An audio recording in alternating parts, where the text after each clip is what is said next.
Hello student, welcome back my new video. तो student, आज हम लोग इस वीडियो में पढ़ेंगे क्लास 10 मैथ प्रश्नावली 3.2 का प्रश्न संख्या यानी कि क्वेश्चन नंबर 3 का ये छठा नंबर, ठीक है ना। यानी कि 6वां नंबर प्रश्न को हम लोग इस वीडियो में हल करने वाले हैं। और ये जो 6वां नंबर जो प्रश्न है वो दिया है कि एक नगर में टैक्सी के भाड़े में एक नियत भाड़े के अतिरिक्त चली गई दूरी पर भाड़ा सम्मिलित किया जाता है। 10 किलोमीटर के लिए भाड़ा 105 रुपया तथा 15 किलोमीटर के लिए भाड़ा 155 रुपया है। नियत भाड़ा तथा प्रति किलोमीटर भाड़ा क्या है? एक व्यक्ति को 25 किलोमीटर यात्रा करने के लिए कितना भाड़ा देना होगा? देखिए स्टूडेंट, ये जो प्रश्न है ना, ये दिखने में बड़ा दिख रहा है, ठीक है ना, लेकिन ये काफ़ी इजी है। अगर आप लोग इसको एक बार समझ गए ना तो आप लोग के लिए ये हलवा हो जाएगा। तो बाकी ये प्रश्न को बड़ा मत देखिए, पहले इस प्रश्न का बेसिक समझिए और उसके बाद आप लोग ये प्रश्न को आसानी से हल कर सकते हैं। मैं अगर एक बार बता दिया ना तो आप लोग को जीवन में कभी ये प्रश्न आप लोग को नहीं भूलेंगे, ठीक है ना। अगर आप भी चाहते हैं ये प्रश्न को सीख करके जाना तो इस वीडियो में अंत तक बने रहे और वीडियो को देखते जाए, ठीक है। आप लोग को एक बार में ही समझ में आ जाएगा। तो सबसे पहले देखिए, इस प्रश्न को हम लोग अच्छे से पढ़ेंगे और समझेंगे, ठीक है ना। तो देखिए, मैं बारी बारी प्रश्न को पढ़ रहा हूँ और उसके साथ ही आप लोग को पहले समझाता जाऊंगा। पहले आप लोग एक बार प्रश्न को समझ लीजिए, उसके बाद हम लोग हल करेंगे और हल करेंगे ना तो एक बार में ही समझ में आ जाएगा। तो देखिए, प्रश्न बोला कि एक नगर में, नगर देखिए जैसे कि आप लोग का गांव हो गया, ठीक है ना, वो नगर हो गया। आपका शहर, सिटी, आप लोग जहां पर भी रहते हो वो नगर हो गया। तो मान लीजिए यहाँ पर एक नगर है, ठीक है, ये नगर हो गया। ये क्या हो गया? नगर। बोला कि एक नगर में टैक्सी के भाड़े में, और यहाँ पर मान लीजिए यहाँ से, ये मान लीजिए टैक्सी है, ये चल रहा है, यहाँ से चल रहा है। अगर आप लोग को बैठ के यहाँ से अपने चौराहा, मान लीजिए यहाँ पर आपके पास चौराहा है 1 किलोमीटर, इस चौराहा का दूरी कितना है? 1 किलोमीटर, ठीक है ना। 1 किलोमीटर ये चौराहा का दूरी है। तो यहाँ से आप लोग को चौराहा तक जाना है। तो प्रश्न में देखो क्या बोला है कि एक नगर में टैक्सी के भाड़े में एक नियत भाड़े के अतिरिक्त चली गई दूरी पर भाड़ा सम्मिलित किया जाता है। कहने का मतलब देखो क्या बोल रहा है प्रश्न कि अगर आपको यहाँ तक जाना है और ठीक है ना, तो जब आप लोग इस टैक्सी में या फिर आप लोग ऑटो में बैठते हो ना, इस टैक्सी में, तो आप लोग को एक नियत भाड़ा देना पड़ेगा। बैठते वक्त आप लोग एक इसका नियत भाड़ा है, ठीक है ना। अगर यहाँ तक जाना ना तो आप लोग को एक नियत भाड़ा है। जब आप बैठोगे तो आप लोग एक नियत भाड़ा दोगे अलग से। और उसके बाद अगर हम लोग यहाँ से चलते हैं और यहाँ तक आते हैं, ये टैक्सी मान लीजिए आप लोग का ये टैक्सी यहाँ तक आ गई, तो ये कितना किलोमीटर होगा? 1 किलोमीटर हो गया। तो इसके लिए आप लोग को अलग से भाड़ा देना पड़ेगा और एक नियत भाड़ा देना पड़ेगा। जैसे मान लीजिए कि एक नियत भाड़ा X रुपया है और 1 किलोमीटर जो भाड़ा है वो Y रुपया है। तो आप लोग को X रुपया भी देना पड़ेगा और Y रुपया भी देना पड़ेगा, दोनों जोड़ करके देना पड़ेगा। जैसे कि मान लीजिए कि ये आप लोग को टोटल भाड़ा कितना हो गया? मान लीजिए 15 रुपया हो गया। तो इसमें से 5 रुपया आप लोग को नियत भाड़ा हो गया और 10 रुपया आप लोग का 1 किलोमीटर का भाड़ा हो गया, ठीक है ना। मैं एग्जाम्पल के लिए समझा रहा हूँ। तो इसी प्रकार से हम लोग इस प्रश्न को हल करेंगे। तो प्रश्न को पहले देखिए क्या बोला है कि एक नगर में टैक्सी के भाड़े में एक नियत भाड़े के अतिरिक्त चली गई दूरी पर भाड़ा सम्मिलित किया जाता है।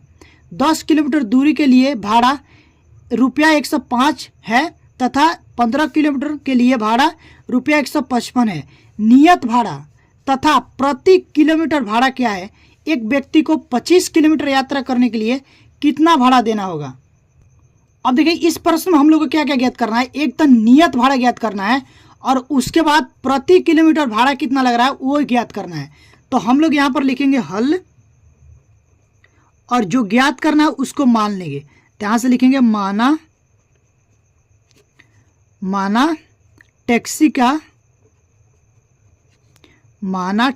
का नियत भाड़ा। अगर आप टैक्सी में बैठ गए तो आप लोग को एक नियत भाड़ा देना पड़ेगा, उसको हम लोग मान लेते हैं x रुपया, ठीक है। उसके बाद प्रति किलोमीटर तय करने के लिए, प्रति किलोमीटर चली गई दूरी का भाड़ा,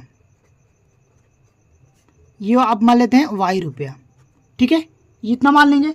अब देखिए उसके बाद बोला है, यहाँ से पढ़िएगा, यहाँ से बोला कि 10 किलोमीटर दूरी के लिए भाड़ा 105 रुपया है। 10 किलोमीटर दूरी तय करने के लिए, तो 1 किलोमीटर दूरी तय करने के लिए कितना भाड़ा देना था, वाई रुपया। तो जब आप लोग 10 किलोमीटर जाएंगे ना, तो यहाँ पर देखिए समझिएगा, बहुत ध्यान से समझिएगा। अगर 10 किलोमीटर आप जाते हैं तो पहले तो आप लोग को 10 किलोमीटर का भाड़ा देना पड़ेगा, और उसके बाद देखिए पहले नियत भाड़ा देना पड़ेगा, उसके बाद आप लोग को 10 किलोमीटर की भाड़ा देना पड़ेगा। जैसे कि मान लीजिए यहाँ पर आप लोग का टैक्सी है और यहाँ पर ये दूरी 10 किलोमीटर है, ठीक है ना। तो यहाँ से आप लोग को 10 किलोमीटर दूरी तय करना है। तो पहले आप यहाँ पर टैक्सी में बैठेंगे ना, तो आप लोग को यहाँ पर एक नियत भाड़ा भी देना पड़ेगा। तो एक नियत भाड़ा आप लोग को, ये नियत भाड़ा अब प्लस 10 किलोमीटर दूरी के लिए जितना भाड़ा लग रहा है उतना टोटल मिलाकर आप लोग को देना होगा। तो मान लीजिए यहाँ पर हम लोग नियत भाड़ा क्या माने हैं, x रुपया, ठीक है ना, और प्रति किलोमीटर चली गई दूरी का भाड़ा कितना, y रुपया। तो यहाँ पर हम लिखेंगे पहले प्रथम शर्तानुसार। देखो प्रथम शर्त में क्या बोला, तो वो लिखेंगे यहाँ पर प्रथम शर्तानुसार। तो देखिए प्रथम शर्त में ये बोला है कि 10 किलोमीटर दूरी तय करने के लिए 105 रुपये भाड़ा लगता है। तो पहले तो आप लोग को इसमें एक नियत भाड़ा लगा होगा, और उसके बाद 10 किलोमीटर तय करने के लिए वो भाड़ा, तो 1 किलोमीटर के लिए कितना है, वाई रुपया, था 10 किलोमीटर के लिए 10 वाई, ठीक है ना, बराबर। तो कितना पैसा लगता है, 105 रुपया, ठीक है, समझ गए। तो ये हो जाएगा आप लोग का x प्लस 10 वाई बराबर 105। इसको मान लेंगे समीकरण नंबर 1, ठीक है। अब देखिए उसके बाद हम लिखेंगे द्वितीय शर्तानुसार। द्वितीय शर्तानुसार। अब देखिए दूसरी शर्त में क्या बोला है, दूसरी शर्त में प्रश्न ये बोला है कि 15 किलोमीटर के लिए भाड़ा 155 रुपया है, ठीक है ना। तो 15 किलोमीटर के लिए अगर हम लोग 15 किलोमीटर चलेंगे तो पहले तो एक नियत भाड़ा देना पड़ेगा जिसका मूल्य कितना है, x रुपया, और 15 किलोमीटर से 1 किलोमीटर के लिए कितना है, y रुपया, था 15 किलोमीटर के लिए 15 वाई, और पैसा कितना लग रहा था, 155, ठीक है। तो इसको हम लोग मान लेंगे समीकरण नंबर 2। तो हो जाएगा x प्लस 15 वाई बराबर 155। इसको समीकरण नंबर 2 मान लेते हैं। अब देखिए हमारे पास 2 समीकरण आ गया है, और प्रश्न में बोला कि इसको प्रतिस्थापन विधि से हल करना है। तो यहाँ पर हम लिखेंगे प्रतिस्थापन विधि। क्या लगाएंगे, प्रतिस्थापन विधि। तो वहाँ पर लिख देंगे हम लोग प्रतिस्थापन विधि से।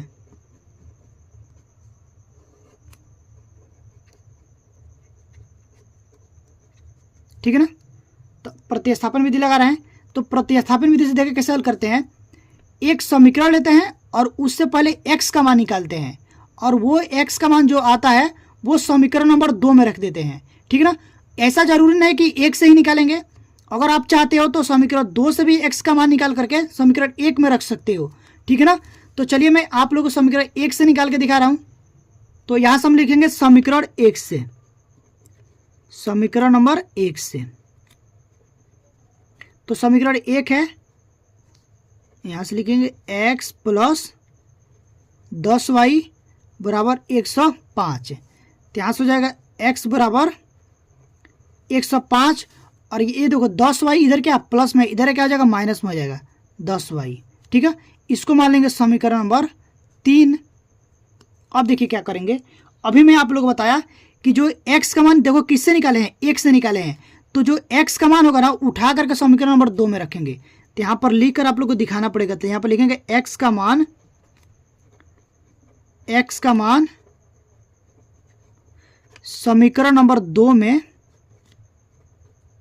रखने पर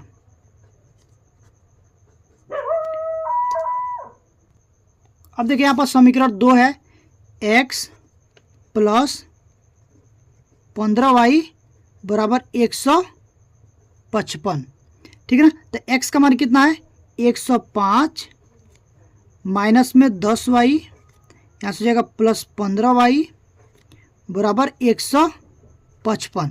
ये देखो x के स्थान पर कितना रख दें, ये x का मान यहाँ पर रख दिए, ठीक है ना, ये कंफ्यूज मत होइएगा।